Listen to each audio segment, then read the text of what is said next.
The midterm elections didn't just hand Congress over to the Republicans. They also gave a host of courthouses all over the country to big businesses. Judges were purchased in that process. Corporate money was the big winner in the judicial elections. I have David Haynes here to tell you what that means to our civil justice process. David, judges for sale. Man, who would have ever thought that we would be here now? Citizens United has opened up a whole new area where we sell where we sell influence, and we have judges for sale right now, don't we? Well, we certainly do, and the U.S. Chamber of Commerce and the Fortune 100, the Fortune 500 companies are realizing it's a lot cheaper to have incredible influence over one of these judicial elections than it is over one of the political elections, and they're pouring money into states like North Carolina, West Virginia, and other states, and when they have cases, of course, in front of the court, and so it's an incredible conflict. Well, how do they go about doing it? I mean, they just how does the money change hands?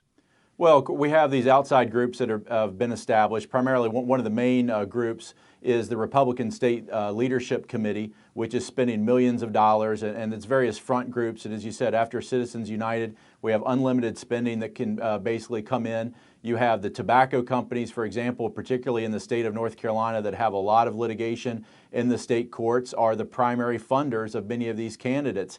And you have all around the country, millions of dollars is now being spent. You had in the state of North Carolina, for example, where there used to be public campaign funding of these candidates, $250,000 per candidate. All of that has been scrapped a couple of years ago, and now we're seeing that the spending has basically 5 to 10-fold what it used to be. And it's an air war, political ads being purchased, and the corporate interests are basically able to buy these seats if they can. What areas are they focusing on as far as the kind of litigation? In other words, you have corporations coming in and simply buying the judge because they want to change particular kinds of laws or litigation. What are the areas that you're seeing their bought judges have emphasis in? Well, 90% of the business litigation in our country is handled in the state courts. And of course, as your viewers know, federal judges in the U.S. Supreme Court are not elected, they're appointed, which is what the policy that should be. So the Republicans, the chamber, and big corporations in America are focusing on these states which have elected judges where they have business interests, particularly mergers such as the Reynolds-Lorillard merger, which is a $27 billion proposed merger coming out of the state of North Carolina. They're very concerned that might not be approved. We have tort litigation, of course, for smokers due to the defective product and cigarettes and the lies that the tobacco industry has propagated. And so they're going into the states where they know they're subject to litigation and trying to influence these judges and get their candidates on the bench. And then when their cases are being heard, lo and behold, these judges are not recusing themselves, but are deciding the cases of the actual litigants who are the parties that funded all of these campaign ads, albeit through an independent organization like North Carolina Justice for All. Well, we're seeing it at all levels. Is that right? I mean, explain the different levels. How do they spread the money out? Well, it's being spread out. There are a little over 20 states in America that have elected judges.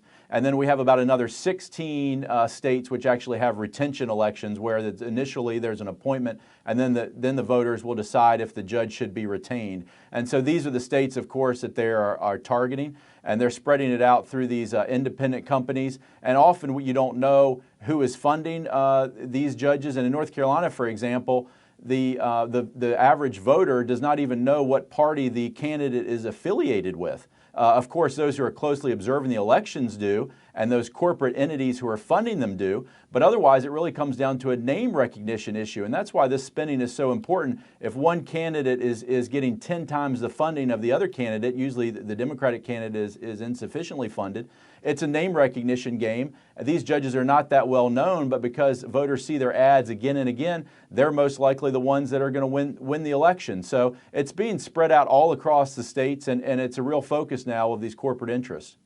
So it begins, I guess, if we take a look at the issues, such as you talked about tobacco, or maybe it's fracking, maybe it's offshore drilling, maybe it's the coal mine industry, maybe it's Wall Street issues. do they begin spreading the money all the way out to the local trial judges, and then does it move up to the appellate system?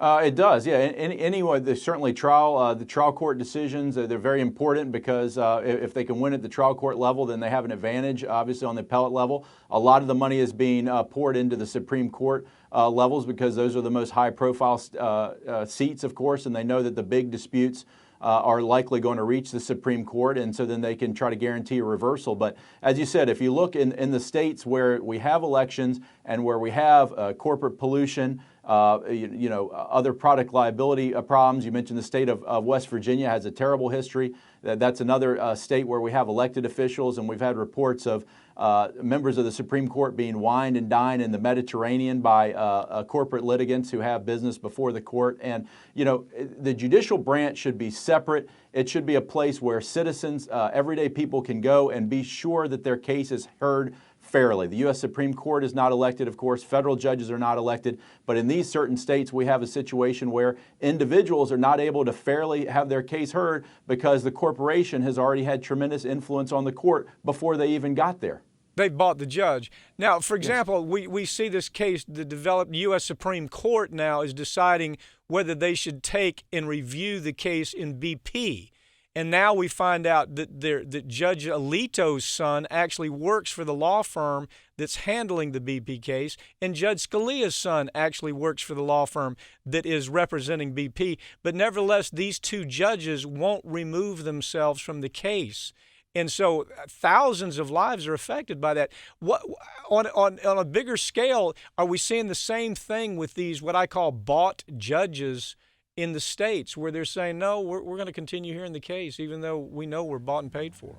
You're absolutely right. If they refuse to recuse themselves or remove themselves from the case, there really is no check on that at all. There's no other remedy that the plaintiff or the individual litigant has in those cases. And so it's just, no, I don't see a conflict, even though my son is working for the firm which is representing this litigant, or even though I received $1 million from R.J. Reynolds and now I'm going to hear the case. I don't believe I'm biased. So this is an incredibly dangerous situation. It certainly seems as if appointed judges is certainly the way to go. We need to have the judicial branch continuing to be non-politicized, non-influenced by outside corporate money, and that clearly is the better and more sound policy. But right now that is not the case, and right now I think if I listen to you accurately, these judges are simply being purchased by the highest bidder who can come in and say, Judge, here's money for name recognition, and then after they're elected,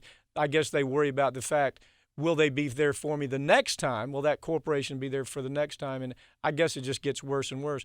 David, thank you for joining me. This is a horrendous story because it affects everybody. Everybody listening to this broadcast, this is happening in their backyard, and that's a real tragedy. David Haynes, thank you for joining me. I appreciate it. Very informative as usual. We perpetuate a culture of crime all the way from Wall Street right down to the main street in our hometowns. It's worse than it has been since FDR took control of the problem and said we can't count on industry taking care of the American labor. They probably have already engaged into some type of criminal cover-up, and the law prohibits the government from even doing anything about it. Catch America's lawyer Mike Papantonio on YouTube at youtube.com/GoLeftTV.